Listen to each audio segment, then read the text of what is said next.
Who's the best movie reviewer through and through? That's Movie Mania on YouTube. That's who.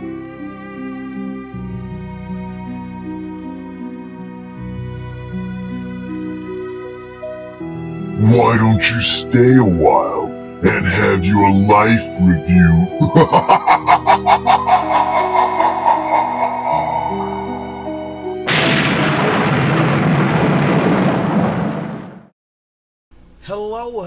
Hello everybody, it is Matt and it is Fiendish Friday, and I am back at you with yet another review. Before I roll on to any of that, I want to wish each and every one of you a great morning, evening, dawn, day, or dusk, all that lovely stuff, because life really is too short as is. Do me a really huge favor and like, share, and subscribe. I love seeing your beautiful faces when you are here. I know I'm here an awful lot, but I do have an awful lot on my plate to review. And one last little tidbit of information. Check out the description box. I give you a bigger bite of every single movie of every single day, such as your brief synopsis, starring cast, director, runtime of the cut I am watching, a link for a trailer, and then if you decide to watch it, I give you a link for where you can watch this bad boy for free. It's located over there on YouTube. It is none other than The 9 Lives of Brice. It has a 2024 release. It is a short feature length. It runs at just under 53 minutes. It stars none other than Helen, Thompson, Jules, Sceiro, Joe Makowski, Keith Soforic, and Linda Van Vliet. Sorry, Linda, for murdering your last name there. And this is directed by none other than Helen Thompson as well. Huge fan of Kelly. She's a great fan of Matt's, or a great friend to Matt's Movie Mania. I've reviewed every single one of her films, and I absolutely am a fan. Sure, they're not for everyone, but they do have a crowd to where they can actually succeed and flourish. So I'm happy to see that more people are checking out her stuff. I think that she is a very good director. Sorry, my notes here. My screen locked. But she's a very good director and has a good vision for things, especially for what she's working on with her budget. Because let's face it, folks, movies nowadays can get made for a couple $100, for a couple hundred or a couple thousand, all the way up to millions of dollars, and I don't understand why the millions. But anyways, that's neither here nor there. That's why we pay like $80 a movie ticket. But anyways, what exactly is this The 9 Lives of Brice about? Well, it's about Kelly and Brice are a couple.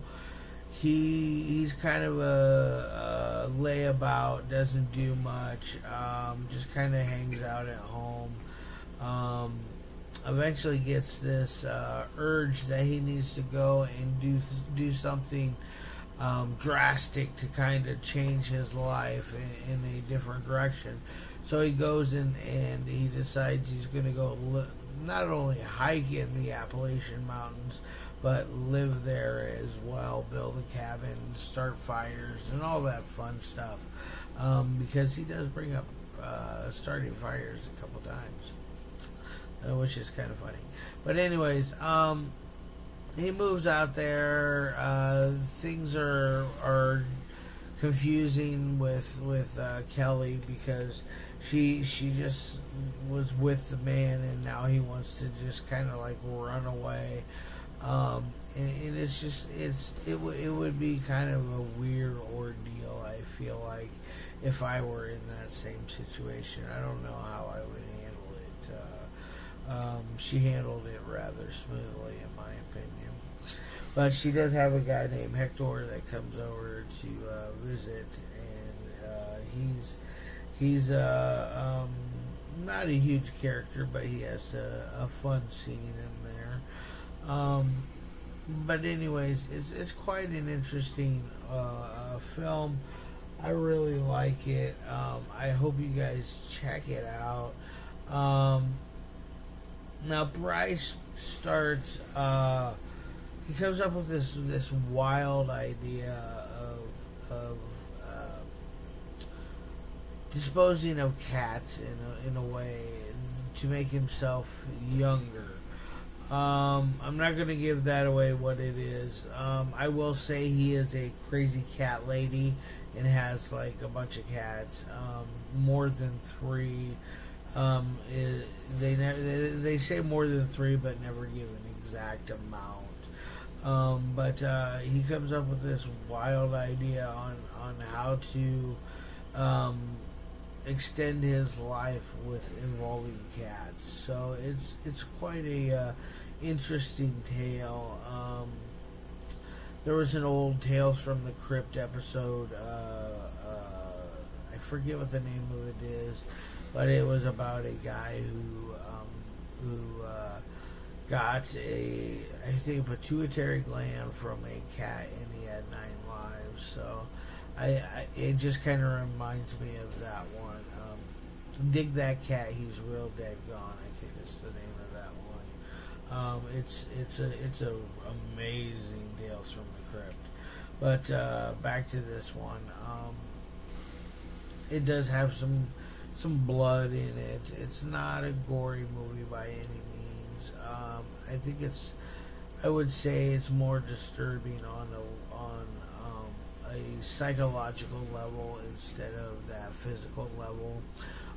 Because there are things that with Brice, that especially with the cats, that's a little like, holy crap, this guy is completely nuts, one of those ordeals. Alright guys, that's enough about the movie. Let's talk about the 3 things that I love my movies to me. First and foremost, audio. Audio is a must. You have to have an audio that at least you can hear your characters on a full scale instead of like getting feedback, wind, because there are some outside shots in this. The indoor stuff is usually easy to contain. But they do a really good job, I feel like. They get an A on it. It doesn't skip a beat or have any weird glitches or anything of that nature. It sounds very smooth on that end. So like I said, we give it an A. Next would be the dialogue. Dialogue is always fun for movies. If you have some good dialogue, chances are I'll give you a higher grade. I like the dialogue in this. It does get a little silly in places. Some of the there's a magical scene where Jules is sitting on the can dropping a deuce, and he's just got his arm up in the air and he's just like, it is the funniest thing. I thought that was just absolutely hilarious. Jules is really a funny character, a funny actor when he wants to be. I know him from American Holocaust, in the future American Holocaust Part 2. He's an amazing actor. I always love seeing him and stuff, and I know him and Kelly have definitely worked together in the past, so it's very cool to see him pop up in her stuff.